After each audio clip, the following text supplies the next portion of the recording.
payahlah tak hantar link. Tak pada handphone, no. My handphone dekat anak. Boleh lah? Boleh. Okay. Cakap Umi nak minta kejap. Astaghfirullahalazim, astaghfirullahalazim, astaghfirullahalazim. Innallaha ghafurur rahim. Allahumma salli ala sayyidina Muhammad wa ala ali sayyidina Muhammad. Astaghfirullahalazim, astaghfirullahalazim. Allahu ghafurur rahim. Okay. Alhamdulillah. Bismillahirrahmanirrahim. Alhamdulillahirabbil alamin. Wassalatu wassalamu ala asyrafil anbiya'i wal mursalin wa ala alihi wa sahbihi ajma'in. Subhanaka la ilma lana illa ma 'allamtana innaka antal alimul hakim. Rabbi shrah lana sudurana wa yassir lana umurana wahlul 'uqdatam min alsinatina yafqahu aqwalana. Allahumma salli ala sayyidina Muhammad wa ala ali sayyidina Muhammad. Terima kasih. Sekejap sayang. Allahumma salli ala sayyidina Muhammad wa ala ali sayyidina Muhammad. Allahumma salli ala sayyidina Muhammad wa ala ali sayyidina Muhammad. Astaghfirullahalazim. Astaghfirullahalazim. Astaghfirullahalazim. Innallaha ghafurur rahim. Okey. Bismillah.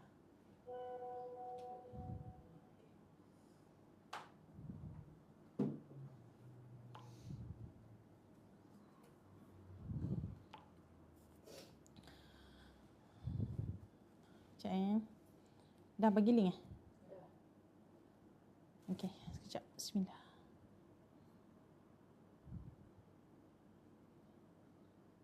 Sahabat-sahabat, saya forwardkan link dulu untuk sesi yang kedua. Bismillah.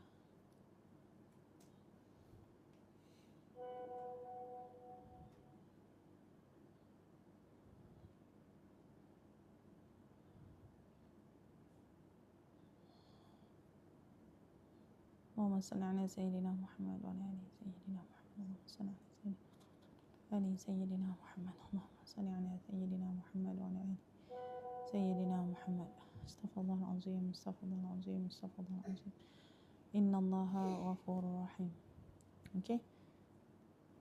Okey, kita bersama semula dalam kuliah berkitab, talaqi berkitab Qalbun Salim, penawar bagi hati. Mohon sahabat-sahabat boleh kongsikan kepada sahabat-sahabat kita yang lain. Mudah-mudahan bermanfaat, dapat kita panggil apa, menambah ilmu dalam bulan Ramadan yang mulia ini. Mudah-mudahan dengan pengisian pengajian tasawuf akan memenuhkan kita, memahamkan kita tentang ilmu fardu ain yang wajib kita pelajari, wajib kita fahami, yang kita kena tuntut ilmu fardu ain ini supaya akhlak ataupun pengamalan kita berada dalam pengamalan yang benar. Okey. Allahumma salli ala sayyidina Muhammad wa ala ali sayyidina Muhammad. Okey, yang seterusnya. Okey, untuk sahabat-sahabat yang baru masuk, kita masih dalam bab 10 sifat tercela dan kita masih berada di bab yang kelima. Sebelum ini kita telah membicarakan sifat tercela, antaranya adalah banyak makan yang pertama, kemudian banyak cakap, kemudian Allahumma salli ala sayyidina Muhammad. Apa lagi? Sekejap. Hasad yang keempat, yang ketiga marah. Okey. Sifat tercela iaitu marah, yang keempat hasad, dan hari ini kita masuk sifat bakhil ataupun kedekut dan sayang kepada harta. Kedekut dan sayang kepada harta ini, Allahumma salli ala sayyidina Muhammad, adalah sifat yang Allahumma salli ala sayyidina Muhammad yang ada dalam diri setiap daripada kita. Tinggal saja kita kena bermujahadah untuk kita membuang sifat-sifat itu, supaya kita beriman kepada Allah Subhanahu Wa Taala, yakni orang yang ada iman dalam hatinya, dia tak ada sifat kedekut itu, dia tak ada sifat bakhil, takut, dan bahkan memang orang yang hendak bersedekah, orang yang nak infakkan harta ini, dia akan dibisikkan dengan takutkan kemiskinan, ditakutkan oleh iblis ataupun syaitan ini dengan sifat takutkan kemiskinan. Okey. Allahumma salli ala Sayyidina Muhammad wa ala ali Sayyidina Muhammad. Okay, kalau kita lihat sambungan daripada tajuk kita.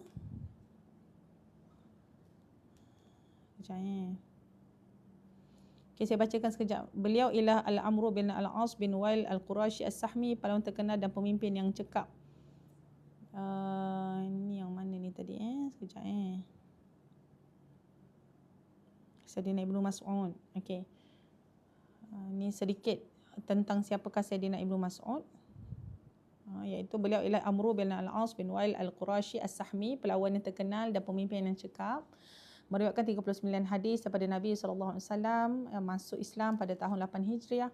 Diamanahkan menjadi panglima dalam banyak peperangan yang pada masa kekhalifahan Sayyidina Abu Bakar As-Siddiq terlibat memerangi orang yang murtad. Ketika zaman kekhalifahan Sayyidina Umar, diamanahkan untuk membuka Mesir dan dia melaksanakan dengan jayanya. Dia melaksanakannya dengan jayanya. Okey, mencintai dan dicintai rakyat Mesir. Meninggal pada tahun 43 Hijriah ketika berumur 90 tahun lebih. Okey. Allahumma salli ala Sayyidina Muhammad wa ala ali Sayyidina Muhammad. Rasulullah sallallahu alaihi wasallam bersabda, la tattakhidhu ad-dhi'ata fatarghabu fid dunya. Janganlah kamu jadikan kampung yang diambil hasil mahsul lalu kamu inginkan dunia. Jangan kamu jadikan kampung hasil mahsul lalu kamu inginkan dunia. Hadis riwayat Ahmad, Tirmizi dan Al-Hakim. Bagi orang yang tidak dilalaikan oleh kampung tersebut, maka tidak mengapa jika dia mengusahakannya. Oleh itu hadis ini bukanlah dimansuhkan kerana ada riwayat menyebutkan Nabi SAW dan para sahabat juga mengusahakan kebun. Yang penting jangan lalai lah. Itu je nak diberitahu. Jangan lalai dalam sibuk mengusahakan apa yang ada atas muka bumi ini sehingga menyebabkan hati itu terikat dengan dunia. Okey. Allahumma salli ala sayyidina Muhammad. Okey, jap Sayyidina Ibnu Mas'ud ni juga mencintai dan dicintai rakyat Mesir. Meninggal pada tahun 43 Hijriah ketika berumur 90 tahun lebih. Okey, kita pergi balik kepada hadis ini tadi, hadis riwayat Ahmad, At-Tirmizi dan Al-Hakim daripada Sayyidina Anas bin Malik. Dia berkata Rasulullah sallallahu alaihi wasallam bersabda, yabta'ul mayyita thalathatun fayarji'u ithnani wa yabqa ma'u wahidun. Ini kita dah bacakan tadi. Ini yang mengiringi mayat hingga ke kubur ada 3, 2 akan kembali dan ditinggalkan 1 untuk bersamanya. 3 pergi pula. 3 datang, 2 balik, 1 tinggal. Apa dia? Yang mengiringinya tadi adalah keluarga, harta dan amalnya. Keluarga dan hartanya akan kembali, sedangkan yang tetap menemani hanyalah amalnya. Hadis riwayat Al-Bukhari dan Muslim. Okey.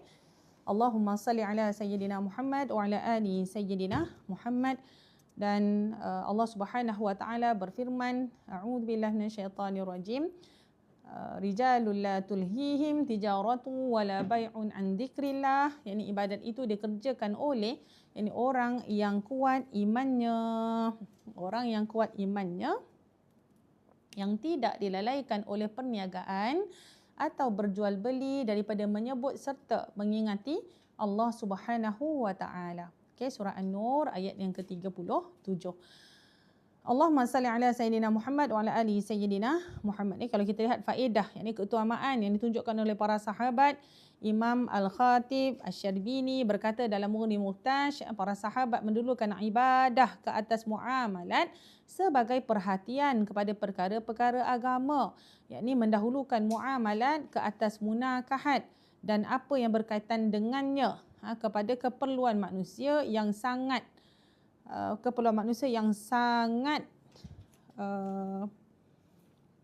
kepadanya. Mendahulukan munakahat ke atas jinayah kerana kedudukannya lebih rendah daripada sudut keperluan dan mengakhirkan jinayah kerana jarang terjadinya berbanding dengan apa yang sebelumnya. Okey.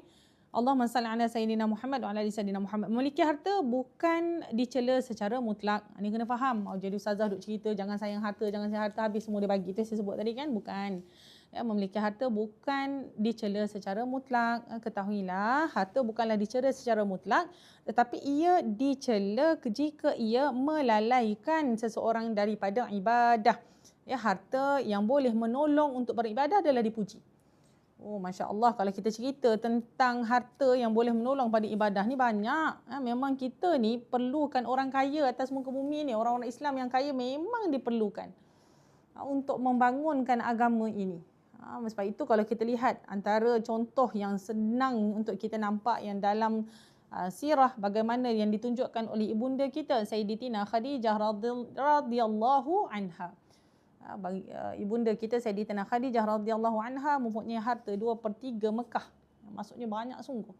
Tetapi dalam proses ataupun dalam faktor perkembangan Islam, Sayyidatina Khadijah radhiyallahu anha ini Allah SWT mengorbankan hartanya untuk agama itu sehingga kan nak meninggal pun, nak wafat pun tak ada apa dah kat beliau.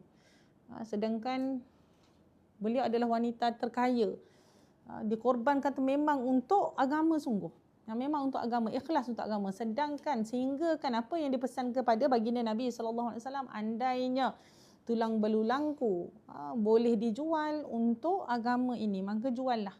Maksudnya pengorbanan itu sampai tahap apa yang ada pada dia semua bagi kerana agama. Macam mana jauh sangat kita ni dengan ibunda kita. Okey. Jadi Allahumma salli ala sayyidina Muhammad nak cerita apa, bukanlah kata memiliki harta itu dicela secara mutlak, dan bahkan harta yang boleh menolong kepada ibadah adalah sangat-sangat dipuji. Dengan harta kita boleh bantu orang yang susah, kita boleh banyakkan sedekah, kita boleh buat wakaf, kita boleh membangunkan sekolah, madrasah dan sebagainya. Banyak, maksudnya kepentingan ataupun banyak boleh disalurkan kepada untuk pembangunan agama.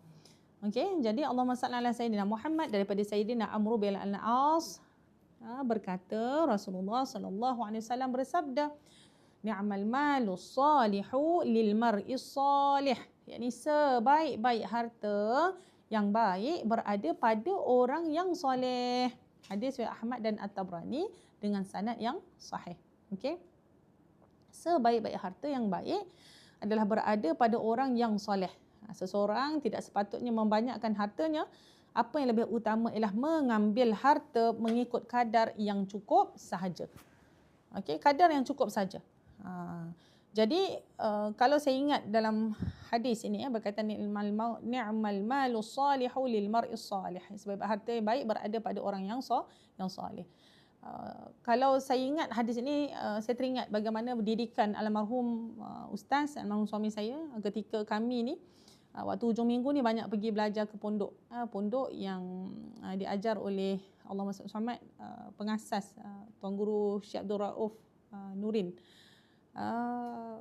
Antara kita panggil apa yang faqih dalam bab akidah, fiqah dan faqih lah, Tuan Guru pondok. Dan beliau mengajar tu secara percuma. Maksudnya siapa nak datang, biasanya para asatizah ni nak datang, dia datang je ke pondok beliau, ditampin. Masya Allah, Allahumma salli ala sayyidina Muhammad. Ketika dalam pengajian tersebut, maksudnya kita belajar kan, bukan saja di pondok, kadang-kadang beliau ada orang jemput di rumah dan sama juga pengajian secara percuma. Tapi saya ingat pesanan Al-Mahmud Ustaz ketika itu, Al-Mahmud Ustaz macam mana percuma pun beliau akan hulu duit. Walaupun bukan banyak, tetapi adab kepada guru itu. Kalau ada lebih lagi tu memang bagi, tapi memang Ustaz akan bagi. Tapi Al-Mahmud Ustaz akan sebut hadis ni kepada saya. Kenapa? Sebaik-baik harta yang baik berada pada orang yang soleh. Apa maksudnya? Kita bagi duit tadi tu walaupun tak seberapa, tapi kita tahu harta yang kita bagi itu kepada orang yang soleh, pada tuan guru yang soleh ini, dia tak akan guna kepada perkara-perkara yang maksiat. Kepada perkara-perkara, dia akan guna duit ni kepada jalan, balik kepada jalan agama balik. Sebab tu disebut apa? Sebaik-baik harta berada pada orang yang soleh. Orang yang soleh, bila harta dia pegang, sebab itu kita kalau nak cari Allahumma salli nak cari pasangan kan, nak cari pasangan, apa yang dipesan kepada kita?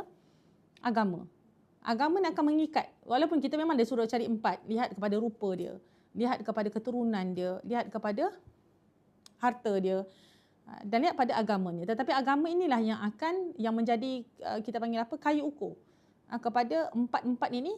Kalau bertembung dengan agama, maka pilihlah agamanya. Okey. Bila kita sebut tentang agama ataupun kita sebut tadi tentang orang soleh, yakni harta itu berada di tangan orang soleh. Bila berada di tangan orang soleh ni dia akan pergi infakkan, dia akan panjangkan harta itu kepada jalan agama dan manfaat tu kembali pada kita balik. Itu kelebihan. Manfaat itu akan kembali kepada kita semula. Okey. Jadi Allahumma salli ala sayyidina Muhammad wa ala ali sayyidina Muhammad, iaitu sebab itulah seseorang itu tidak sepatutnya membanyakkan harta. Apa yang lebih utama ialah mengambil harta mengikut kadar yang cukup sahaja cukup. Maka yang lebih itu infaklah. Apa yang ada tu infaklah ke jalan Allah. Allahumma salli ala sayyidina Muhammad wa ala ali sayyidina Muhammad. Okey, dan yang seterusnya, hadis ini berkaitan dengan Sayyidina Amru bin Al-As sendiri yang telah memeluk Islam dan dididik oleh Rasulullah sallallahu alaihi wasallam dengan tauhid yang murni. Okay, Rasulullah sallallahu alaihi wasallam tahu Amru terkenal dengan keberaniannya. Ini baginda berkata kepadanya, "Inni uridu an ab'athaka ala jaishin fayusallimaka Allahu wa yughnimaka wa arghabu laka minal mali rughbatan salihah." Sesungguhnya aku hendak mengutuskan kamu untuk berperang bersama pasukan yakni muslimin. Semoga Allah menyelamatkan kamu, memberikan ghanimah kepada kamu dan aku berharap engkau mendapat harta yang baik. Okey, dan aku berharap engkau mendapatkan harta yang baik. Sayyidina Amru menjawab, "Wahai Rasulullah, aku masuk Islam bukan untuk mencari harta, tetapi kerana aku mencintai agama ini dan menjadi salah seorang yang bersama tuan, yakni sahabatmu." Rasulullah sallallahu alaihi wasallam menjawab kembali dengan kata baginda, "Ya Amru, ni'mal malus salihu lil mar'is salih." Wahai Amru, sebaik-baik harta adalah harta yang dimiliki oleh orang yang soleh. Okey. Sebab baik kamu adalah harta yang dimiliki oleh orang yang soleh. Hadis Sahih Ahmad dalam musnadnya Al-Hakim. Okey, jadi kita tengok bagaimana Allahumma salli ala Muhammad, Rasulullah sallallahu alaihi wasallam berdoa kepadanya, "Sesungguhnya aku hendak mengutuskan kamu untuk berperang bersama pasukan muslimin. Semoga Allah menyelamatkan kamu, memberikan ghanimah kepada kamu dan aku berharap engkau mendapat harta yang baik." Tapi Sayyidina Amr jawab, "Aku bukan masuk Islam sebab harta." Masya-Allah. Daripada Sayyidina Abu Hurairah radhiyallahu anhu berkata, Rasulullah sallallahu alaihi wasallam berdoa, "Allahumma ja'al rizqa ali Muhammadin fid dunya kafafan." Ya Allah, jadikanlah rezeki keluarga Muhammad bekalan di dunia dengan sesuatu yang mencukupi. Dengan sesuatu yang mencukupi. Hadis riwayat Al-Bukhari dan Muslim.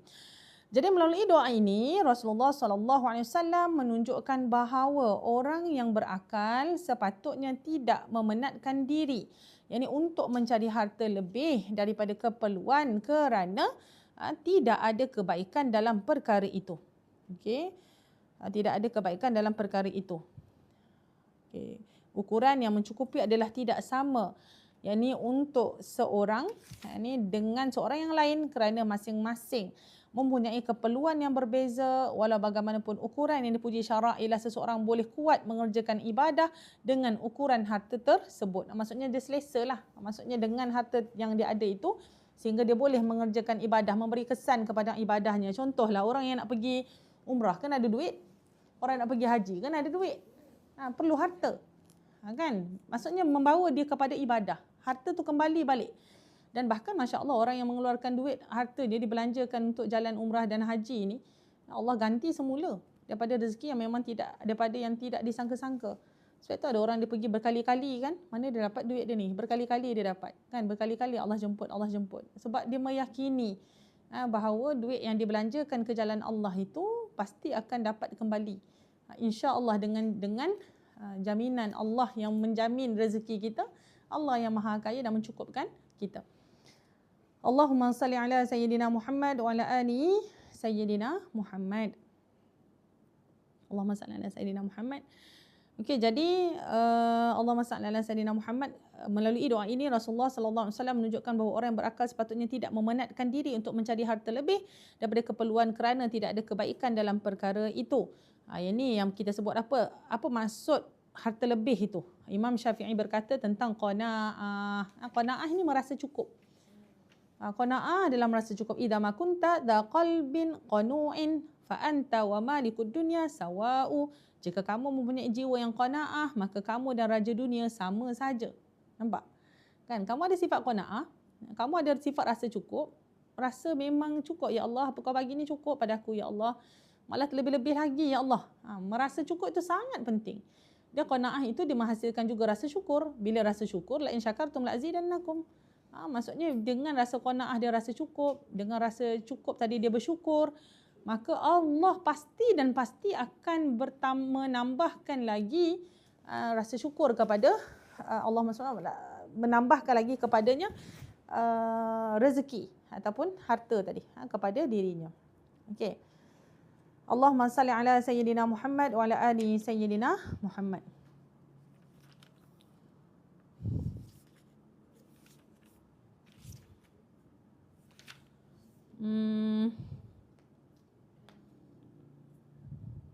Okey. Keburukan jika melebihi ukuran yang mencukupi. Apa keburukan dia? Keburukan jika melebihi ukuran yang mencukupi. Jika lebih daripada ukuran mencukupi, maka ia membawa kepada 3 keburukan. Banyak sangat harta dah. Kan 3 keburukan. Nak buat apa ni? Kan? Yang pertama, dia boleh mengajak kepada maksiat. Wal'ayazubillah. Okey, itulah sebabnya orang kaya lebih mudah untuk melakukan maksiat dibandingkan dengan orang miskin. Tidak berupaya melakukan maksiat adalah termasuk daripada memelihara diri daripada maksiat. Boleh faham? Tidak berupaya melakukan maksiat adalah termasuk daripada memelihara diri daripada maksiat. Walau bagaimanapun bersabar untuk tidak melakukan maksiat ketika mempunyai harta adalah lebih sukar dibandingkan ketika tidak mempunyai harta. Kalau dia tak ada harta, dia nak buat maksiat apa? Kan? Contohlah dia nak terlibat dengan perkara-perkara yang wala'azubillah, perkara yang zina, contohnya kan perkara yang dia biasanya berpunca daripada dia ada harta lah. Dia boleh mempengaruhi yang lawan jenis dia, dia boleh pergi kepada tempat yang dia nak tuju, tempat maksiat tadi, dia boleh minum apa yang dia nak minum daripada sumber maksiat tadi. Dia ada harta, lebihan harta yang dia tak nak guna ke mana ni. Jadi dia boleh pergi kepada mengajak kepada maksiat. Nafsu dia akan menyuruh kepada maksiat. Itu yang pertama, keburukan sekiranya melebihi daripada apa yang sepatutnya. Kedua, mengajak untuk berseronok dengan yang harus dan halal. Apa dia? Bila dia terbiasa dengan keselesaan, nescaya dia tidak kuat untuk meninggalkannya. Ia juga akan menyebabkannya terlalu suka dengan harta. Apabila dia sudah suka dengan harta, nescaya ia akan menyebabkannya melakukan beberapa kesalahan. Suka dengan harta ni jadi masalah. Apa dia? Nabi Isa AS bersabda, hubbud dunya ra'su kulli khati'atin. Sayang kepada dunia adalah kepala, yakni maksudnya punca segala kesalahan. Seperti diriwayatkan oleh Al-Baihaqi dan Abu Nuaim. Okey. Jadi sebabnya ialah dia suka kepada harta yang membawa seseorang ke dalam perkara syubhah, kemudian makruh dan kemudiannya haram. Okey. Maksudnya apa? Dia sayang kepada dunia adalah kepala, punca kepada segala kesalahan. Dia boleh jadi punca. Harta tadi dia boleh jadi punca untuk seseorang tu terjatuh dalam syubhah, kemudian kepada makruh dan bahkan kepada perkara yang haram. Okey. Yang ketiga, lalai daripada zikrullah. Lalai daripada zikrullah. Ini kerana hatinya sibuk memikirkan tentang pertengkaran yang terjadi dengan pekerjanya, pembahagian keuntungan melibatkan rakan kongsi, bagaimana untuk mendapatkan harta dan menambahkannya. Kemudian, hatinya sibuk memikirkan bagaimana menjaga hartanya dan membelanjakannya. Semua ini perkara boleh menyebabkan hati menjadi hitam, menghilangkan kejernihan dan melalaikan daripada zikrullah. Bangun-bangun tidur je dah ingat duit. Bangun-bangun tidur je dah ingat duit. Kan? Ini antara yang kita panggil apa, yang lalai, memang lalai. Dia patut bangun sekali mula-mula alhamdulillah dulu. Kan, sifat alhamdulillah. Bila dia sebut alhamdulillah, kemudian dia doalah. Doa alhamdulillahilladzi ahyana ba'da ma amatana wa ilaihin nusyur. Itu simple doa tu. Tapi kita mohon pada Allah terus memasukkan niat-niat yang baik dalam hati kita. Terus memasukkan niat-niat yang baik dalam hati kita untuk apa? Untuk harta kita ini digunakan ke jalannya, untuk infak kat mana-mana. Dah masuk dah list sedekah subuh contohnya kan. Sedekah subuh masuklah mana-mana madrasah yang kita tahu, yang memang yang kita panggil apa, yang dia percayai, yang memang kita nak bantu, yang memang kita gurunya ahli sunnah wal jamaah, kita tahu susu galuh dan kita masuk favourite list contoh. Pagi-pagi bangun teruslah tekan transfer je. Kan? As simple as that. Kan? Walaupun RM1 kan, boleh maybe kan RM1 je. Kan? Memang cubalah buat dan nikmatilah kesannya contoh kan. Kadang-kadang kita rasa macam Ustazah, duit dalam bank saya ada RM30 Ustazah. Kalau setiap hari saya sedekah RM1, habislah. itu congak kita. Orang yang bersedekah dia tidak akan miskin. Dia tidak akan miskin. Allah pasti akan gantikan dengan cara yang berbeza-beza dan bahkan datang daripada arah yang tidak disangka-sangka, dan bahkan kalaupun tiba-tiba memang betul-betul habis, dia tak akan habis lama. Sekejap saja. InsyaAllah ada jalan yang diganti dan bahkan lebih berganda-ganda daripada apa yang dia keluarkan. Ada orang sebut nama saya. Okey.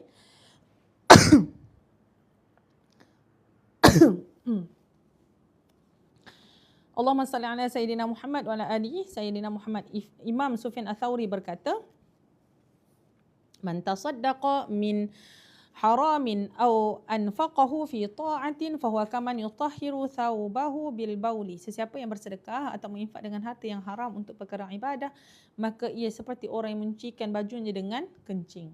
Oh, dahsyat. Dia sedekah atau menginfak dengan harta yang haram untuk perkara ibadah. Diibaratkan apa? Dia menyucikan bajunya dengan air kencing. Okey? Alhamdulillah. Kemudian Allah Subhanahu wa taala berfirman dalam surah At-Takatsur, a'udzu billahi minasyaitonir rajim.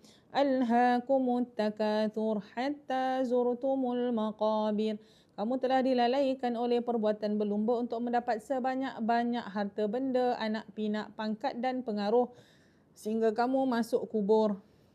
At-Takatsur ayat 1 hingga 2. Okey. Keburukan sifat kedekut. Yang ini ketahuilah, kedekut ialah tidak mahu mengeluarkan harta pada perkara yang diwajibkan oleh syarak seperti zakat dan nafkah kepada isteri, atau maruah yakni harga diri, atau muruah seperti harta yang diberikan kepada penyair untuk menghalangnya daripada mencerca dirinya.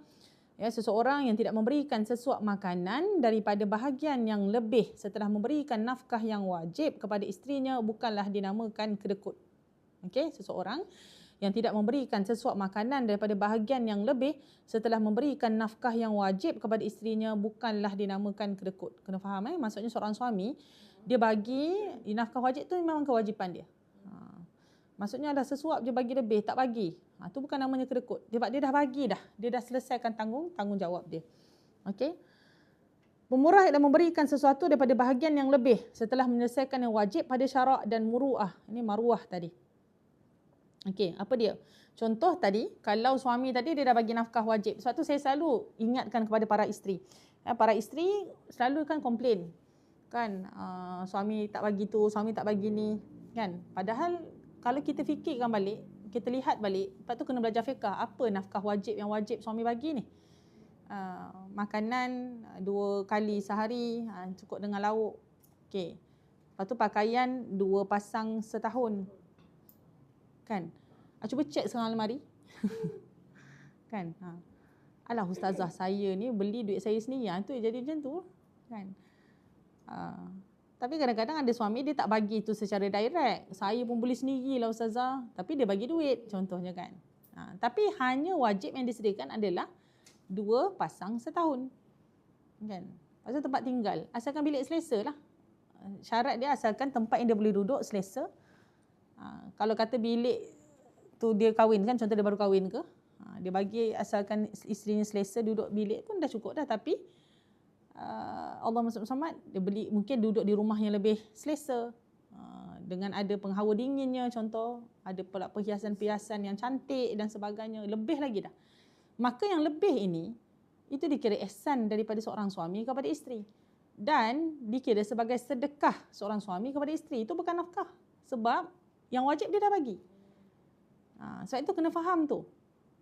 Dan isteri pula kadang-kadang dia tersalah bila dia Allah Muhammad kadang dia suka nak bersedekah sana sini bersedekah. Tapi suami dia kadang tak cukup duit. Suami dia cari nafkah buat, maksudnya tunai tanggungjawab kan. Isteri pun ada income sendiri contohnya. Saya selalu ingatkan benda ni. Kata orang yang pertama yang dia kena tengok adalah suami dia. Tengok apa keperluan. Jadi sekiranya isteri memberi, maksudnya ada bahagian dia kerja, bang ambillah duit saya ni 100 ke 200 ke, buatlah bayar bil. Ni contoh. Itu dikira sedekah seorang isteri kepada suami. Dan dia ada nilai yang pahala di situ. Dia bukan wajib. Sebab wajib itu datang daripada suami ni tadi kan. Tapi ya, saya nak cerita ni kenapa? Apa ceritanya sekarang ni suami tu tak cukup. Tapi isteri ni dia ada duit. Tapi isteri ni dia akan nampak orang luar dulu. Dia nak sedekah. Tapi dia cari siapa? Dia carilah budak madrasah ke contoh. Tapi ya, bukan masalah tunjuk. Dia bukan niat tunjuk. Dia faham sedekah tu orang luar. Sedangkan sedekah lebih afdal adalah kerabat. Kerabat tu darah daging ke ni ke. Maksudnya suami dia tu bukan bawah tanggungan dia. Jadi bila dia bagi pada suami, itu dikira sedekah. Dan dikira pahala, makan berganda. Boleh faham tak? Jadi cara kita nak pandang adalah cuba kita muhasabah. Kita semualah yang terutamanya para suri rumah, para isteri ini. Cuba tengok rumah tu kan keliling, tengok apa yang ada dalam rumah ni. Kan lebih daripada cukup ke macam mana? Kan TV wajib tak TV? Kan contoh. Tak wajib, tapi ada tak TV? Ada. Contohnya kan. Maksudnya suami tu bagi lebih daripada apa keperluan yang sepatutnya. Kan? Sebab itu kena banyak syukur.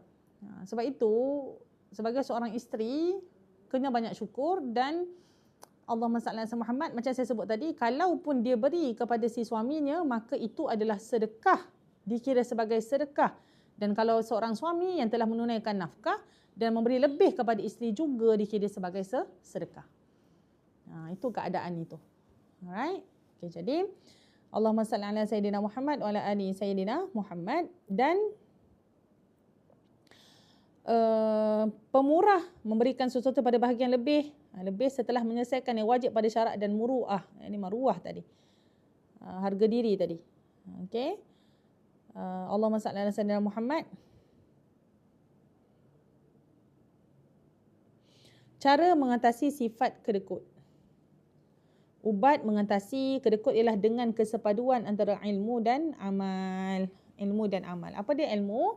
Melalui ilmu pengetahuan yang pertama seksa pada hari akhirat dan dicela orang ketika di dunia. Yang kedua, harta tidak akan mengikutmu ke dalam kubur kerana orang yang mengikutmu ke dalam kubur ialah semua amalanmu yang baik seperti sedekah dan amalan yang tidak baik seperti kedekut. Okey, Imam Abu Hatim berkata manja dasada kamaman bahula zadala. Sesiapa yang dermawan dia mulia seperti mana sesiapa yang kedekut dia hina. Okey, siapa yang dermawan dia mulia, siapa yang kedekut dia akan hina. Allahumma salli ala sayyidina Muhammad. Semua harta adalah milik Allah Subhanahu Wa Taala dan yang memberikannya kepadamu untuk kamu gunakan pada sesuatu yang memberi faedah selepas kematianmu. Okey, cuba kita lihat tingkatan pahala bersedekah. Tingkatan pahala bersedekah ada 5. Ya, sedekah kepada orang lain yang sihat, nilaian pahala 10 kali ganda. Orang yang sakit, buta atau ditimpa musibah 90 kali ganda. Kaum kerabat memerlukan 900 kali. Kedua orang tua 100,000 kali. Dan orang alim atau fiqah 900,000 kali. Buriyah al-mustarsyidin dan al-adab. Ini lebih kepada dari sudut tasawuf. Maksudnya murabbi yang mengajarkan kita tentang agama, yang Allahumma salli ala Muhammad, yang menjadi penunjuk jalan kepada kita dan ahli keluarga kita. Okey, ni dalam tingkatan pahala bersedekah. Besarnya pahala itu. Kemudian jika menyimpan harta untuk yang pertama, merasa seronok ketika memenuhi kehendak hawa nafsu, manakala pahala di akhirat lebih menyeronokkan. Sedangkan menunaikan kehendak hawa nafsu adalah tabiat binatang dan menggunakan harta dalam ketaatan adalah tabiat orang yang berakal. Yang kedua, keperluan anaknya, maka seolah-olah dia menyediakan kebaikan kepada anaknya, tetapi nanti dia akan bertemu dengan Tuhannya dengan kejahatan. Yang ketiga, bukankah ini perkara yang paling jahil kerana menyenangkan orang lain dengan memudaratkan diri sendiri. Okey, kemudian kita lihat kisah garis hitam di bahu. Apa dia? Amr bin Thabit menceritakan bahawa ketika Sayyidina Ali bin Husain bin Ali meninggal dunia, orang yang memandikan jenazahnya melihat ada bekas garis berwarna hitam seperti tanda lebam di bahunya. Orang yang mengenalinya berkata, Bismillah. dia selalu membawa guni berisi roti di atas bahunya pada malam hari ketika orang lain sedang lena tidur dan menyedekahkannya kepada fakir miskin di Madinah. Okay, menyedekahkannya kepada fakir miskin di Madinah. Pada ketika lain, Sayyidina Ali bin Husain bin Ali berkata, sesungguhnya sedekah secara sembunyi memadamkan kemurkaan Allah Subhanahu wa taala. Okey. Sedekah secara sembunyi memadamkan kemurkaan Allah Subhanahu wa taala. Okey, dalam kisah yang kita bacakan tadi, bagaimana kisah ni tadi, Amr bin Thabit menceritakan bahawa ketika Sayyidina Ali bin Husain bin Ali meninggal dunia, orang memandikan jenazahnya melihat ada bekas garis berwarna hitam. Masa tengah mandikan jenazah, ada nampak tanda lebam dekat bahunya. Kemudian orang yang kenal berkata apa? Dia ni selalu bawa guni berisi roti di atas bahunya pada malam hari ketika orang lain sedang lena tidur. Sampai berbekas. Sebab bawa kandung roti tu nak bagi kat orang. Nak bagi untuk bersedekah. Mensedekahkan kepada fakir miskin di Madinah. Okey. Kita tanda hitam mana? Bawah mata, banyak tidur. Kan? Lebam mata. Kan? Jadi itulah. Kita belajarlah daripada mereka ini. Bagaimana mereka benar-benar menjadi orang yang suka bersedekah. Okey. Kemudian tindakan amal, hendaklah engkau memaksa dan menguatkan diri sendiri. Maksudnya mentarbiah diri dengan melawan sifat kedekut dan bersikap pemurah, yakni dermawan. Hendaklah engkau istiqamah dalam keadaan begitu sehingga sikap pemurah menjadi kebiasaan pada dirimu. Rasulullah SAW bersabda, "Man naqasa malu 'abdin min sadaqatin", harta seorang hamba tidaklah akan berkurang disebabkan sedekah. Hadis riwayat Tirmizi. Tanbih, yakni bahagia untuk orang bersedekah dan peringatan untuk orang yang kedekut dengan doa para malaikat. Apa dia? Sayyidina Abu Hurairah radhiyallahu anhu berkata, Rasulullah sallallahu alaihi wasallam bersabda, "Ma min yaumin yusbihul ibadu fihi illa malakani yanzilani fayaqul ahaduhuma Allahumma a'ti munfiqan khalafa wa yaqulu al-akharu Allahumma a'ti mumsiqan talafa." Tidak ada satu hari pun di mana seorang hamba berada padanya kecuali dua malaikat turun kepadanya. Salah satu antara keduanya berdoa, "Ya Allah, berikanlah ganti kepada orang yang berinfak." Okay, berilah ganti pada orang yang berinfak. Yang lain berdoa, "Ya Allah, berikanlah kehancuran terhadap harta orang yang kedekut." Hadis riwayat Al-Bukhari dan Muslim. Nampak kesan dia bukan kata kita panggil apa? Kita tahan harta tu terus dapat doa malaikat. Yang bagi harta dapat doa malaikat, kan? Yang tahan harta pun dapat doa malaikat, dan doa itu yang kita takut tu doa malaikat. Malaikat ni adalah makhluk yang tidak pernah bermaksiat pada Allah. Malaikat adalah makhluk yang sentiasa bertasbih, berzikir kepada Allah. Malaikat doa ni pada orang yang banyak sedekah, bagi orang yang keluarkan hartanya untuk bersedekah, berinfak.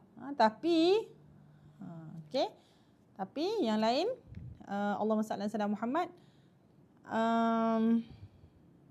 Tetapi kalau yang bakhil, malaikat akan mendoakan supaya dihancurkan harta orang yang bakhil tadi, yang kedekut tadi. Hadis riwayat Bukhari dan Muslim. Okey, Allahumma salli ala sayyidina Muhammad. Tindakan atau amal dalam kau memaksa menggunakan diri. Yang kedua, tidak mengapa jika kau berniat namamu akan menjadi baik, yakni dalam kalangan orang ramai jika selalu bersikap pemurah dan akan mendapat balasan dunia dan akhirat. Walau bagaimanapun, jika sudah terbiasa menginfakkan harta ke jalan kebaikan dan sudah menjadi seorang yang pemurah, maka buangkanlah niat tadi secara beransur-ansur. Wallahu ta'ala a'lam. Imam Al-Haddad menasihatkan, kedekut itu ialah loket yang melampaui batas. Sebagaimana setengah ulama mensifatkannya sebagai satu cita-cita yang diharap-harapkan oleh seseorang untuk membolot apa yang ada di tangan orang lain. Okey. Adapun loket itu apabila seorang itu berasa sayang apa yang ada di dalam tangannya, paling banyak seorang itu akan berasa loket untuk mengeluarkan hak-hak yang wajib daripada hartanya. Seperti yang bersifat seperti itu, maka benarlah dia seorang yang loket yang terdedah untuk ditimpa kecelakaan Allah dan ancamannya sebagaimana diriwayatkan daripada Al-Quran dan hadis tentang perihal loket. Adapun orang yang loket untuk membelanjakan hartanya pada jalan-jalan kebaikan dan amal bakti padahal dia mampu melakukan demikian, maka perihal orang ini adalah lebih rendah dan hina daripada orang yang sebelumnya. Orang itu dinamakan loket juga kerana dia telah mengutamakan hartanya dan bertekad untuk menahan harta tersebut. Dia menjadi seorang yang lokek untuk membelanjakan hartanya pada jalan lebih baik dan lebih bermanfaat bagi dirinya di sisi Tuhan, itu dia telah mengutamakan hartanya daripada memperolehi darjat yang tinggi di sisi Tuhan dan kebajikan yang kekal pada hari akhirat. Dan kesimpulannya, selagi manusia itu lebih cenderung menahan hartanya daripada membelanjakannya pada amal bakti dan jalan-jalan yang diridai oleh Allah Subhanahu Wa Taala, maka dia tidak akan sepi daripada sifat lokek dan kikir itu. Seseorang itu tidak boleh dinamakan murah hati sehingga dia menganggap bahawa membelanjakan harta pada jalan-jalan kebaktian yang diredai Allah itu lebih utama dan lebih disukai daripada menahan dan menyimpannya. Okey, bagi orang, selagi manusia itu cenderung menahan hartanya daripada membelanjakan pada amal bakti dan jalan-jalan diredai Allah, maka dia tidak sepi daripada sifat lokek dan kikir. Maksudnya dia masih dikira sebagai orang yang kedekut. Okey. Dan tidak boleh juga dikatakan orang itu murah hati sehingga dia menganggap bahawa membelanjakan harta pada jalan yang kebaktian diredai Allah itu lebih utama dan lebih disukai daripada menahan dan menyimpannya. Seseorang itu tak dikira murah hati bila masa dia belanja tu, dia belanjakan harta tu, dia tak rasa sayang untuk, kita panggil apa? Allahumma salli Muhammad, sehingga dia menganggap harta pada jalan-jalan kebaktian yang diredai Allah itu lebih utama dan lebih disukai daripada menahan dan menyimpannya. Dia kena tahu bahawa apa yang dikeluarkan untuk agama itu lebih sepatutnya dia suka daripada dia tahan dan simpan harta dia. Kemudian perhatikanlah peringatan ini. Okey, perhatilah peringatan ini, kemudian amalkanlah sesuai dengan petunjuknya. Semoga Allah Subhanahu Wa Taala akan membimbing kamu ke jalan hidayahnya. Okey, dan faedah untuk menjauhkan sifat kedekut, apa doa dia? Allahumma inni a'udzubika minal bukhl wa a'udzubika minal jubn wa a'udzubika in uradda ila ardalil umur wa a'udzubika min fitnatid dunya wa adabil faqr wa adabil qabr. Ya Allah, sesungguhnya aku berlindung denganmu daripada bakhil. Aku berlindung denganmu daripada perasaan penakut. Aku berlindung denganmu daripada dikembalikan ke usia yang terhina. Dan aku berlindung denganmu daripada fitnah dunia dan siksaan kubur. Hadis riwayat Al-Bukhari. Okey, ada apa-apa soalan?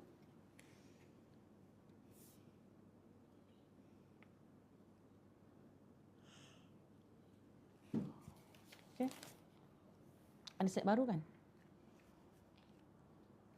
Tapi pendek je kan? Okay, ada apa-apa soalan sebelum kita... Tapi 4:45 kan?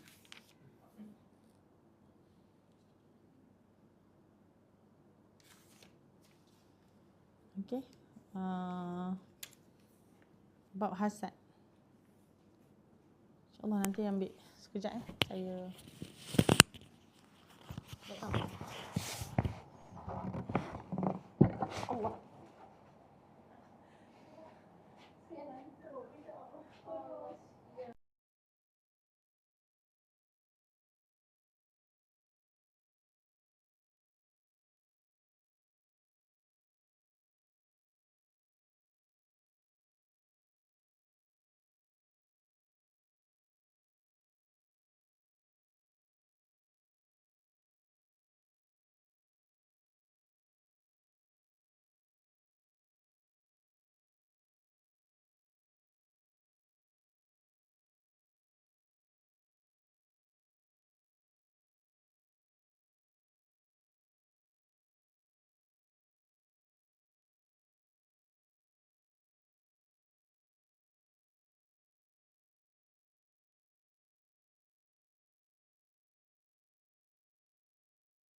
Okey.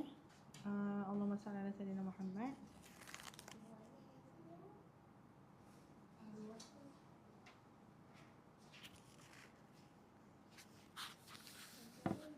Okey. Bismillah.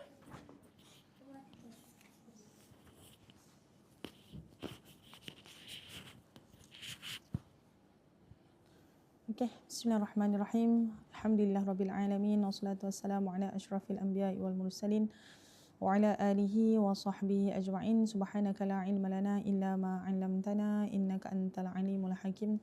Rabbi shrah lana sudurana wa yassir lana umurana wahlul 'uqdatam min alsinatina yafqahu aqwalana. Allahumma salli ala sayyidina Muhammad wa ala ali sayyidina Muhammad. Allahumma salli ala sayyidina Muhammad wa ala ali sayyidina Muhammad. Allahumma salli ala sayyidina Muhammad wa ala ali sayyidina Muhammad. Astaghfirullahal azim, astaghfirullahal azim, astaghfirullahal azim. Innallaha ghafurur rahim. Okey, tadi kita telah berbicara tentang bagaimana sifat kedekut ataupun sifat cintakan harta itu adalah salah satu daripada sifat-sifat tercela. Daripada 10 sifat tercela, salah satunya juga adalah dengan cinta kepada harta ataupun sehingga menyebabkan kedekut ataupun bakhil kepada harta yang dia ada. Okey, kalau kita lihat Allahumma salli ala Muhammad, sifat-sifat yang ada itu kalau ada dalam hati kita, maka kita mohon kepada Allah untuk kita buang daripada hati kita, dan caranya adalah kita mujahadah macam mana. Contoh, kalau kita rasa berat sangat nak keluarkan harta, kita ada tingkatan sedekah yang kita keluarkan. Okey, tingkatan sedekah yang kita keluarkan. Contoh, kalau dia dah biasa keluarkan RM1 ataupun dia dah biasa keluarkan 50 sen ataupun 20 sen contohnya kan. Nanti next keluarkanlah RM1. Naikkan. Lepas tu antara RM1 dengan RM5. Keluarkan RM5. Maksudnya mana paling susah untuk dia keluarkan daripada wallet yang dia ada contohnya kan. Ada bahkan kata guru kami kan, kalau bolehlah kita buat, kalau kita meyakini akan keajaiban ataupun kebesaran Allah Subhanahu Wa Taala dengan Allah yang Maha Kaya ini, dan bahkan Allah tidak memerlukan kita walau sebesar zarah pun, tak ada terkesan pun dengan sedekah kita. Bahkan kita lah memerlukan Allah, bahkan kita lah yang miskin, Allah lah yang kaya. Kita nak cerita, kata guru kami ni, kalaulah masuk ke masjid contohnya kan, nak masuk kat tabung masjid tu, masukkanlah duit yang paling besar nilaian dia. Siapa pernah buat? Cuba angkat tangan. Syakir, berapa banyak besar duit dalam 50 ada? Tak ada cash. Tak ada cash. QR. Sekarang ada QR kan? Tak, kita nak cerita kata guru kami, kalau nak buka wallet tu tengok duit ada yang cash ni, nak keluarkan sedekah, cuba keluarkan harta, maksudnya not yang paling besar. Dia paling besar tu sebab itulah confirm, itulah paling kita cinta. Nak test kita ni betul-betul buang dunia tu. Ini cerita yang lebihan harta jangan pula duit tu duit yang sepatutnya bagi nafkah kat anak isteri, lain pula jadinya kan. Itu lain pula kan. Ni kita cerita yang lebihan harta yang ada, tapi kita masih berkira-kira nak keluarkan sedekah, nak keluarkan harta yang kita ada. Bismillah. Bismillah. Okey, sekejap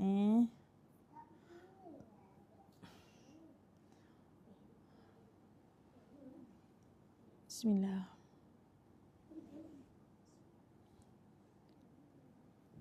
Okey, jadi Allahumma salli ala sayyidina Muhammad. Mudah-mudahan terutamanya bulan Ramadan yang sangat mulia ini, maka jadikanlah platform untuk kita mudah untuk bersedekah, untuk kita banyakkan bersedekah kepada orang-orang yang ada di sekeliling kita, utamakan kerabat-kerabat yang terdekat. Ambil tahu kepada adik-beradik yang mana Allahumma salli Muhammad, ada tak duit ni, nak beraya ni, nak apa kita panggil, nak berbuka puasa dan sebagainya. Semua itu kita kena cakna. Jiran-jiran yang ada di sekeliling kita cukup makan ke tidak, kena ambil tahu. Sebab orang yang tidur dalam kekenyangan, tidak sempurna orang yang tidur dalam kekenyangan, sehingga apabila jiran yang tidur dalam kelaparan, kita tak nak tidak sempurna iman kita. Jadi biarlah kita jadi orang yang serba, kita panggil apa, melengkapi. Kita sebarkan kebaikan, kita jadi Allahumma salli ala sayyidina Muhammad, orang-orang yang mencukupkan, orang-orang yang memerlukan. Sebab antara kelebihan yang kita boleh dapat daripada kita banyak bersedekah, terutamanya kepada orang yang susah. Kita tidak tahu sebenarnya kita dapat apa hari ini adalah asbab daripada Allahumma salli ala sayyidina Muhammad adalah sebab daripada sedekah yang kita bagi kepada orang susah. Saya ingat kalau katakan antara yang saya boleh tengok kadang-kadang contoh kita beli kuih, kita beli nasi lemak ke contoh kan. Kita lebihkan RM1, RM2 je. Contoh baki ada RM2. Saya kata tak apalah ambil. Tapi Masya Allah kita melihat orang susah menerima duit. RM2 je. Tapi macam dapat RM2,000. Ini kesyukuran yang kita nak. Kita tak ada. Biasa orang yang senang, orang yang biasa dengan harta. Dia dapat RM2 tu adalah RM2 je. Kadang sepah-sepah je macam tu kan. Tapi bagi orang susah, RM2 tu dia boleh fikir macam-macam. Sangat bermakna. Dan saya tengok pengalaman kalau saya lihat kan, kalau kita kata apalah ambil je RM2 lebih je, saya kata kan. Apa dia punya doa tu? Ya Allah, semoga panjang umur, semoga dipermudahkan rezeki panjang. Pada RM2 je. Ya sayang. Kita yang memerlukan dah. Bismillah. Tak mau sini, minta masuk live ni sayang. Tak mau. Okey dah sana. Okey, kita yang memerlukan doa-doa orang susah ni sebenarnya. Kita yang memerlukan doa mereka dan Allahumma salli Muhammad, sebab mereka ni orang-orang susah, kita kena tahu kelebihan mereka. Orang-orang miskin masuk lebih awal syurga daripada orang-orang kaya. Sebab para sahabat radhiyallahu anhum sangat takut untuk jadi kaya sebab mereka tak nak masuk syurga lambat kan. Itu cara mereka mengajar kita. Tetapi Allahumma salli ala Muhammad, macam saya sebut sekali lagi, bukanlah kita kata tak boleh kaya, bukan. Tetapi bagaimana kita menyalurkan kekayaan itu untuk agama, kepentingan agama, keperluan agama. Okey, untuk diri kita dan agama. Allahumma salli ala sayyidina Muhammad. Sempat ke masuk? Kita lagi 20 minit, 21 minit. Sekejap. Suka kepada pangkat. Oh, sempat. Kita masuk bab yang seterusnya. Dah bagi ni, nota. Okay, minta maaf ya, saya kena nikan nota sekejap. Bismillah.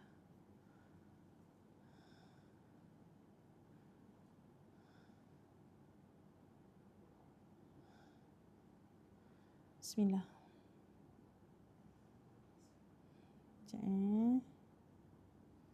Bismillah.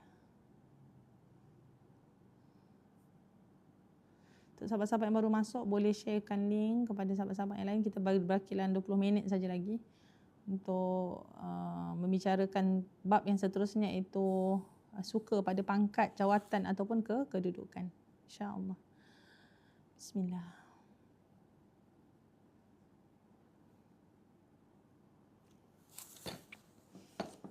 Okey, ketahuilah pangkat atau merasa megah ialah suatu keinginan yang perlu dipenuhi kemahuannya. Seperti menjadi kaya dengan memiliki harta benda yang banyak, memiliki pangkat dan harta benda yang banyak, kedua-duanya menjadi sebab untuk menunaikan keinginan hawa nafsu dan tercapai apa yang diimpikan.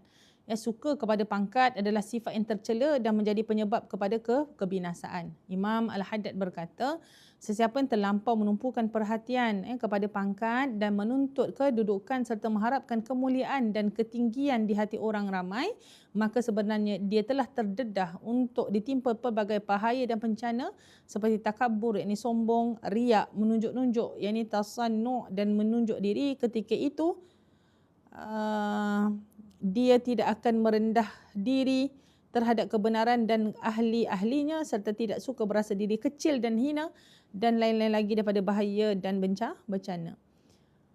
Kemudian Allah Subhanahu wa taala berfirman, A'udzu billahi minasyaitonir rajim. Tilka ad-darul akhiratu naj'aluha lilladheena la yuriduna 'uluwan fil ardi wala fasada. Tilka ad-darul akhiratu naj'aluha lilladheena la yuriduna 'uluwan fil ardi wala fasada. Negeri akhirat itu kami jadikan bagi orang yang tidak bertujuan hendak mendapat pengaruh atau kelebihan di muka bumi dan tidak ingat hendak melakukan kerosakan. Al-Qasas ayat ke-83. Dalam ayat ini Allah Subhanahu wa taala telah menghimpunkan antara inginkan ketinggian, yakni pangkat, dan kerosakan. Allah Subhanahu wa taala juga menerangkan bahawa akhirat adalah untuk orang yang tidak menginginkan kedua-duanya. Ketinggian pangkat dia tak heran pun. Orang bagi lain cerita, tapi dia tu sendiri dia tak teringin pun. Dia tidak hairan pun nak menghimpunkan atau mendapatkan pangkat ni tadi. Apa yang dimaksud dengan ketinggian adalah pangkat, yang ini kemegahan. Allah Subhanahu wa taala berfirman dalam surah Hud ayat 15 hingga 16. A'udzu billahi minasy syaithanir rajim. Man kana yuridul hayatad dunya wa zinataha nuwaffi ilaihim a'malahum fiha wa hum fiha la yubkhasun. Ulaika alladhina laysa lahum fil akhirati illa an-nar wa habita ma sana'u fiha wa batilum ma kanu ya'malun. Surah Hud ayat 15 hingga 16, sesiapa yang berkehendakkan kehidupan dunia dan perhiasannya, maka kami penuhi usaha mereka di dunia dan mereka tidak dikurangkan daripadanya. Mereka tidak beroleh di akhirat kelak selain daripada neraka. Dan gugurlah apa yang mereka lakukan di dunia dan batallah apa yang mereka telah kerjakan. Okey. Ayat ini juga menyebutkan tentang suka kepada pangkat kerana merasa diri berpengaruh adalah kesedapan dunia yang paling tinggi dan perhiasannya yang paling banyak.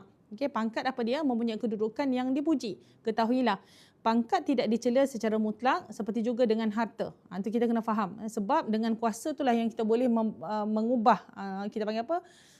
Sesuatu polisi ataupun sesuatu kita panggil apa? Undang-undang untuk melaksanakan kita bagi syariat Allah itu. Tetapi Allah Sallallahu Muhammad dan bahkan ada juga pangkat ini puji dan manusia perlu kepadanya seperti manusia perlukan harta. Maksudnya perlu kepada pangkat ini juga. Oleh itu setiap pangkat yang diperlukan untuk tujuan kebaikan adalah dipuji. Contohnya pangkat seseorang yang rapat dengan raja yang menggunakan kedudukannya itu untuk menghalang kezaliman dan untuk memberi nasihat kepada raja. Contoh kalau dalam Allahumma salli ala Muhammad dalam sesebuah pentadbiran, kalau raja adalah penasihat kepada agama, jadi ada penasihat agama, contoh penasihat raja. Jawatan ini penting. Pangkat untuk penasihat raja ini penting sebab dia boleh membantu raja untuk membuat keputusan yang tepat untuk kemaslahatan rakyatnya. Contoh, apatah datang tu daripada mereka, maksudnya yang memegang bidang portfolio agama contohnya kan. Maka nasihat itu, pangkat itu penting untuk menasihati pemimpin contohnya. Jadi ini perlu. Allahumma salli ala Sayyidina Muhammad wa ala ali Sayyidina Muhammad. Jadi ubat suka pangkat ataupun kedudukan atau jawatan. Apa ubat dia? Ketahuilah ubat suka pada pangkat dia adalah gabungan antara ilmu dan amal. Ilmu, dia hendaklah tahu segala keburukan yang cepat di dunia jika ada pangkat serta manusia dengki kepadanya dan boleh mencederakannya. Ada orang dia tak boleh tengok orang senang yang ada pangkat. Jadi orang yang datang mungkin yang boleh dia datang dengki pada dia, melihat boleh dengki pada dia. Dan bahkan boleh sampai mencederakannya. Dia hendaklah juga tahu susah menjaga pangkatnya daripada hilang kerana sesiapa sahaja mempunyai pangkat dia sentiasa dalam kerisauan takut hilang pangkatnya kerana hati manusia boleh berubah-ubah dan Allah Subhanahu wa taala berkuasa membolak-balikkan hati hamba-Nya. Yakni apa? Muqallibal qulub. Sebab itu apa? Ya muqallibal qulub, tsabbit qalbi ala ta'atik wa dinik. Kita nak tahu apa? Tu antara doa yang boleh kita amal lah. Cuma kita nak cerita apa? Allah Muhammad, manusia ni boleh berubah-ubah hati dia. Yang muqallibal qulub, yang maha membolak-balikkan hati. Okay, dia juga hendaklah tahu walaupun dengan pangkatnya boleh membuatkan orang sujud kepadanya, dia tidak kekal kerana dia dan orang yang sujud kepadanya tadi juga akan mati. Oleh itu patutkah dia suka dengan pangkat dunia yang binasa yang akan menyebabkan kehilangan kemegahan akhirat yang berkekalan. Okey. Kemudian yang B adalah tindakan amal. Lakukanlah sesuatu yang dibolehkan oleh syarak yang boleh menghilangkan kedudukan engkau pada sisi manusia Seperti apa yang diceritakan bahawa seseorang raja menziarahi seseorang yang sangat zuhud. Ketika orang zuhud tadi tahu raja akan datang, dia menyuruh supaya dihidangkan makanan. Dia makan dengan begitu lahap dan banyak sekali supaya raja tidak melihat kezuhudannya. Ketika raja melihat keadaan tersebut, raja terus balik. Ketika itulah orang yang zuhud tadi mengatakan, Alhamdulillahilladzi sarafaka anni. Yakni segala puji bagi Allah yang telah memalingkan kamu daripada aku. Ini wallahu ta'ala a'lam. Okey, kalau lihat tadi daripada Zaid bin Aslam, daripada Sayyidina Umar bin Al-Khattab radhiyallahu anhu annahu kharaja yawman ila masjid Rasulillah fawajada Mu'adz ibn Jabal qa'idan 'inda qabri Nabi yabki faqala ma yubkika? Qala yubkini syai'un sami'tuhu min Rasulillah, sami'tu Rasulullah yaqul inna yasirar riya'i syirkun wa inna man 'ada Allah 'ada lillahi waliyan faqad barazallaha bil muharabah innallaha yuhibbul abrar al atqiya al akhfiya alladhina idza ghabu lam yuftaqadu wa in hadaru lam yud'au wa lam yu'rafu qulubuhum masabihul huda yakhrujuna min kulli ghabra'a mudlimatin. Yakni sesungguhnya dia, yakni Umar, ketika dia keluar ke masjid Nabi lalu mendapati Mu'adz bin Jabal sedang duduk di sisi kubur Nabi SAW sambil menangis. Yakni lalu dia bertanya, apakah yang telah menyebabkan kamu menangis? Dia menjawab, aku menangis kerana sesuatu yang aku dengar daripada Rasulullah SAW. Aku telah mendengar Rasulullah SAW bersabda, sesungguhnya riak yang paling ringan termasuk dalam syirik dan sesungguhnya orang yang memusuhi wali Allah maka dia telah menerima untuk berperang dengan Allah. Sesungguhnya Allah mencintai orang yang baik lagi bertakwa dan tidak dikenal, yakni kerana tidak mahu menunjuk-nunjuk dalam amalan, iaitu orang yang apabila tidak ada dalam majlis, mereka tidak dicari-cari dan jika mereka hadir, mereka tidak dipanggil dan tidak dikenali. Hati mereka seperti lampu-lampu petunjuk yang muncul dari setiap bumi yang gelap. Hadis riwayat Ibnu Majah.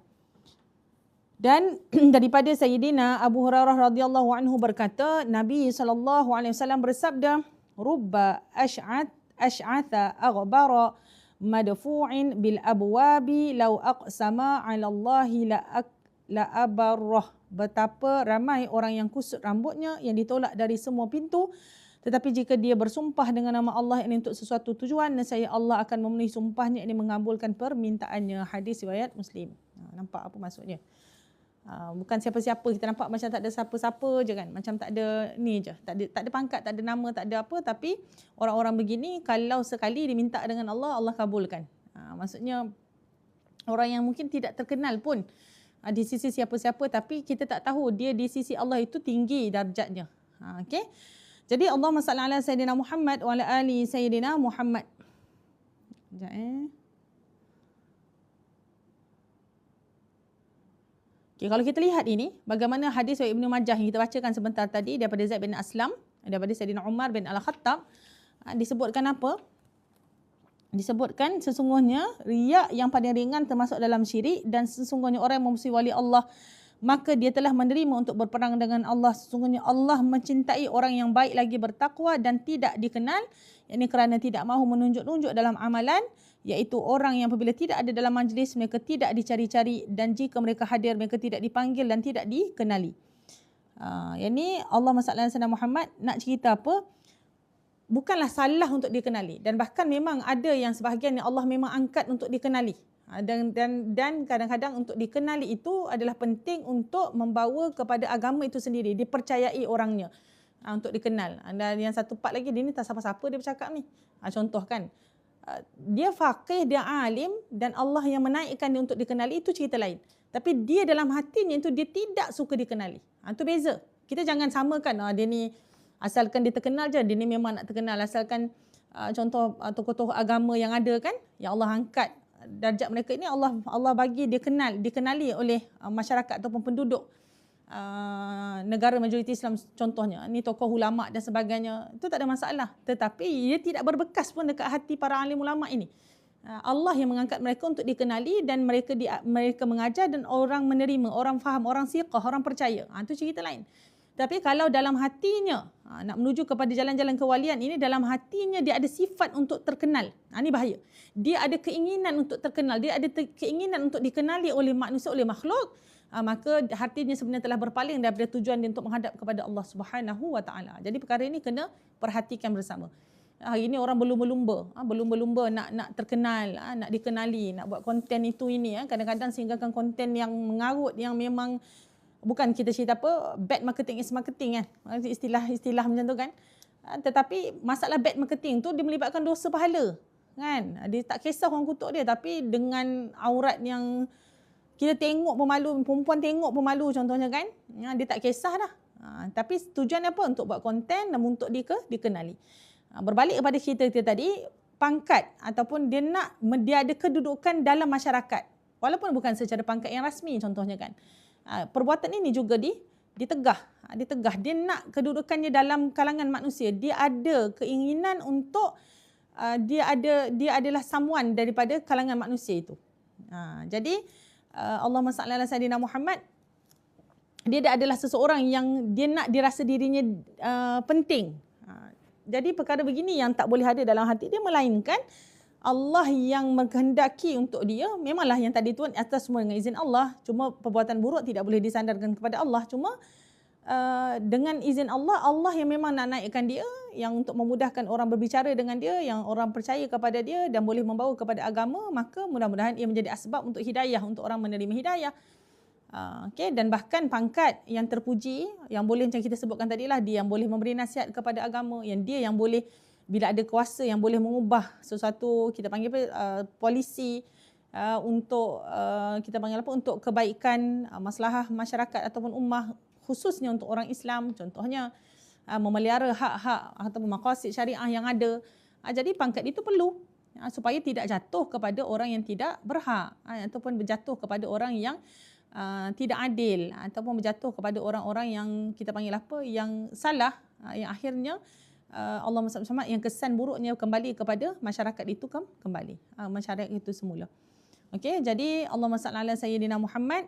Untuk bab pangkat ini sangatlah sedikit suka kepada pangkat jawatan ataupun kedudukan. Cuma kita boleh ulang semulalah, maksudnya apa sebab kenapa perkara ini tercela.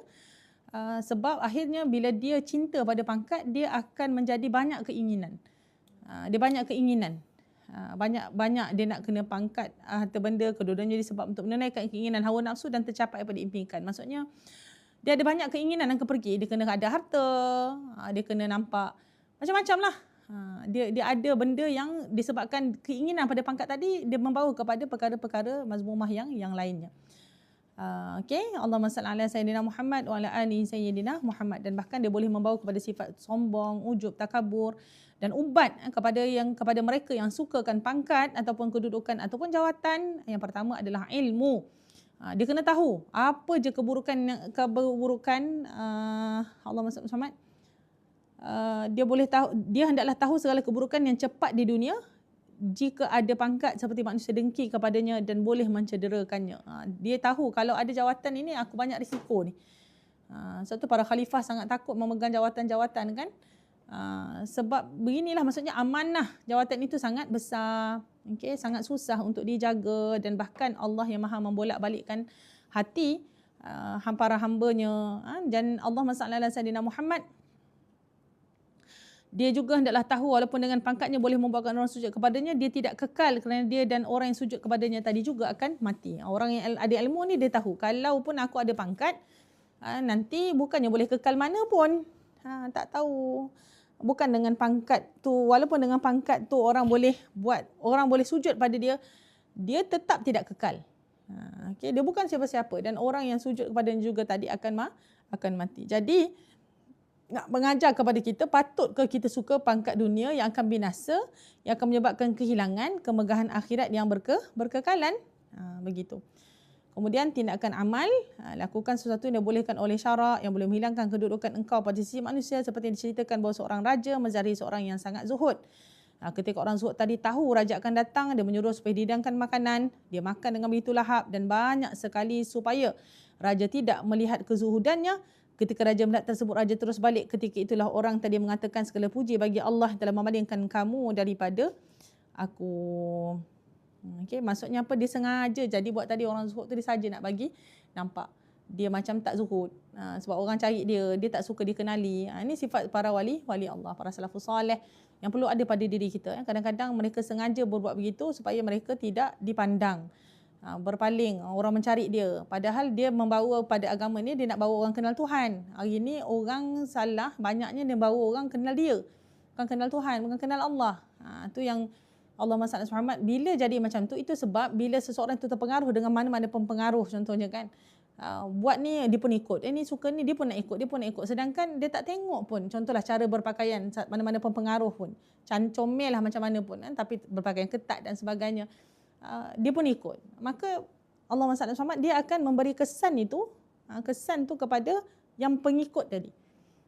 Sebab itu bila orang-orang soleh ni, para guru kita, bila bercakap tentang agama, bila menyampaikan ikhlas kerana Allah, memang mereka membawa kita mengenal Allah, bukan mengenal diri mereka.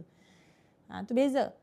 Beza dengan orang yang harapkan dunia ni, dia bawa sesuatu, dia sampai sesuatu, dia nak orang kenal diri dia. Itu yang akhirnya ke laut tu salah pun orang ikut juga. Sebab itu susah nak beza yang mana hak, yang mana batil, bila kita tidak mencari guru yang benar, contohnya kan. Jadi sebab itu saya selalu sebut macam mana nak cari guru yang benar adalah dengan banyakkan berselawat. Itu selingan sedikit lah ya. Maksudnya dia berkaitan dengan pangkat tadi ataupun kedudukan seseorang itu, dia tu seseorang di sisi masyarakat, maka dia akan pergi kepada nafsu-nafsu yang lain. Dia akan merebaklah, dia kena ada banyak harta, dia kena nampak gaya kan. Kalau dia ada jawatan dan sebagainya, dia takkan nak pakai cikai-cikai je, mesti dia nak kena ada sesuai dengan jawatan dia, contohnya kan. Perkara-perkara begini akhirnya pergi kepada yang mazmumah, wala'ayazubillah. Okay, jadi saya rasa sampai di sini sahaja untuk petang ini. Masya-Allah, tamatlah sudah untuk sesi bulan Mac ini. Sebelum kita bercuti untuk raya, insya-Allah kita akan sambung selepas raya. Pada bulan April nanti insya-Allah akan diberitahu kemudian lah, dari semasa ke semasa insya-Allah. Jemput follow terus Asatizah Selangor. Mana sahabat-sahabat yang masuk live hari ini, tekan button follow dan sharekan page ini kepada sahabat-sahabat yang lain. Mudah-mudahan dapat bertambahlah ilmu, ataupun kita panggil ilmu yang bermanfaat, menjadi jariah kepada sahabat-sahabat yang share dan kongsikan page kita. Dan mudah-mudahan doakan kami terus istiqamah, dan mudah-mudahan para asatizah Selangor lain juga terus sama-sama istiqamah dan ikhlas adalah menyampaikan, dan dapat sama-sama kita amalkan apa yang kita sampaikan insya-Allah. Mohon maaf salah dan silap. Okey, selamat berbuka puasa petang ini. Nak kata selamat hari raya pun awal lagi kan, sedih pula saya nak ucap tu, saya sedih sebab kita semoga kita dapat memburu Lailatul Qadar, dan semoga bila kita dapat Lailatul Qadar yang penting itu, mudah-mudahan kita keluar daripada Ramadan ini benar-benar mendapat hari kemenangan untuk kita. Takbir-takbirnya adalah takbir kemenangan, dan kita dikatakan menang itu adalah apabila nama kita confirm dipadam daripada api neraka.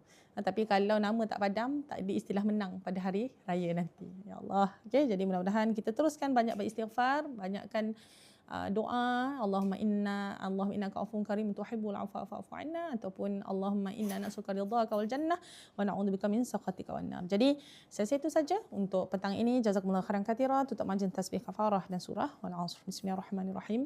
Wal 'asr innal insana lafi khusr illa alladhina amanu wa 'amilus solihat wa tawassaw bil haqq wa tawassaw bis sabr. Subhanakallahumma wa bihamdika nashhadu an la ilaha illa anta nastaghfiruka wa natubu ilaik. Wa sallallahu ala sayyidina Muhammadil karim wa ala alihi washabbihi wa baraka wasallam. Alhamdulillahirabbil alamin. Taqabbalallahu minna wa minkum taqabbal ya karim. Jazakumullahu khairan katsira. Assalamualaikum warahmatullahi wabarakatuh. Terima kasih semua.